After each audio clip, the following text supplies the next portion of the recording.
Auto Art, like Josh said, we've been in business there for 18 years. Bought the place in 1995, and these are the owners. The recent photographs of the owners of Auto Art. And what we do, this section here, private and public, refers to the insurance companies as well as self-pay things that are done where you have to pay out of your own pocket for something. We deal with all the private insurance companies, and we deal with, of course, with ICBC, which is part of our business partner relationship with them. And when these vehicles come into the shop, there's a large process. If you look at our flyer, you'll see that what we have to do is go through a lot of accountability processes. Like I have a car in the shop right now, just came in, towed in from Family Insurance yesterday, and we have to take digital pictures, license plates, and all that kind of thing so that we can send it to them for their approval. If they have any problems with that, what they usually do is they'll send somebody out on the road to do it. So take chances, drive fast. That's what that guy was doing in that particular one. Like Morgan said, there's lots of different policies within ICBC that can become quite complicated. And so what we want you guys to do is to contact me to help you go through the maze. Body and paint for hobbyists are people who think they have enough money to get their cars fixed and usually end up don't have enough money. And so then I'm the bad guy, because I'm charging too much. So what we try to do is we try to streamline like sort of handpick the people that we want to be able to take their job on, and we usually do middle of the road things for whatever, maybe $20,000 at the most. We used to do a lot more expensive stuff, but we don't go there because it takes up too much time, and there's really not a lot of profit in it because you actually have to spend the time to do a good job to give back to the guy or girl in this case. Industrial arm, refinishing arm. We have a section where we paint these lead bricks and other such things, and those industrial items are for nuclear testing. They line nuclear testing rooms and submarines. They have all of these things, different sizes and shapes. Right now I have about 5 different sizes and shapes of it in the shop, and they're all for military applications. I've just put in a quotation to do a big cylinder, chondril kind of thing, which is to store food in, to protect the food from radiation, which is kind of a scary thought. It's just a quote. We haven't started painting them yet, but that's kind of what's going on with that. All the different colors are for the rooms, like I guess around the hinge sides and the door latch sides, so those that are building them know kind of where to put them. So we just I had to source the colors, had to source the brand of paint, and so we have the contract now for about 5 years.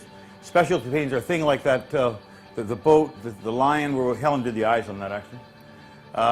And we pick these things from time to time to, this is some rich guy's game. By the way, I made that thing in the back there with the candles out of wood from an old church that's over 100 years old.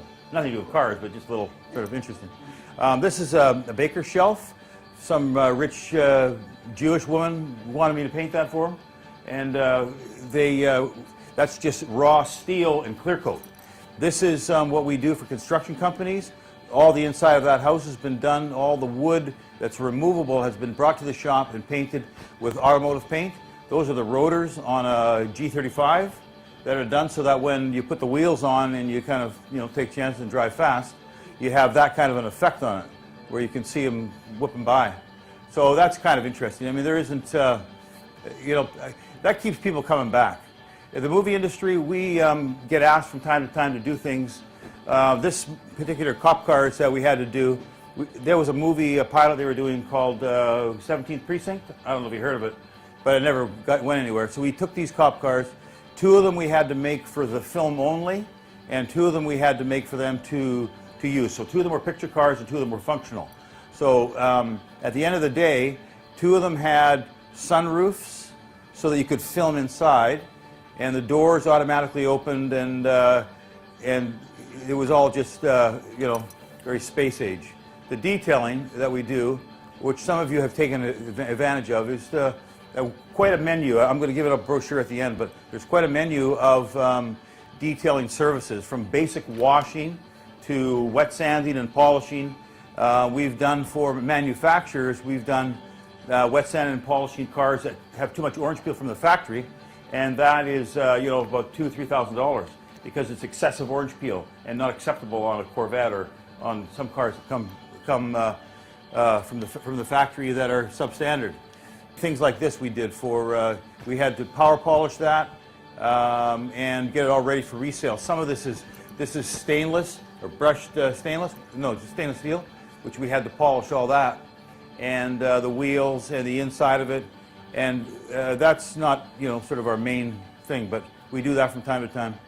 The fleet work, which is kind of, you've heard me talk about this quite a bit, is where we have one company point man that we deal with that controls, say, 2 cars or 100, and that kind of customer is very lucrative for us. This company, Van Fire, they've got 55 cars. Over the last 17, 18 years I've been working with them. They don't even shop. These people that you see up here don't even shop for prices. They bring them to me because they know that I'm the best, fairest price that they're going to be able to get in the marketplace.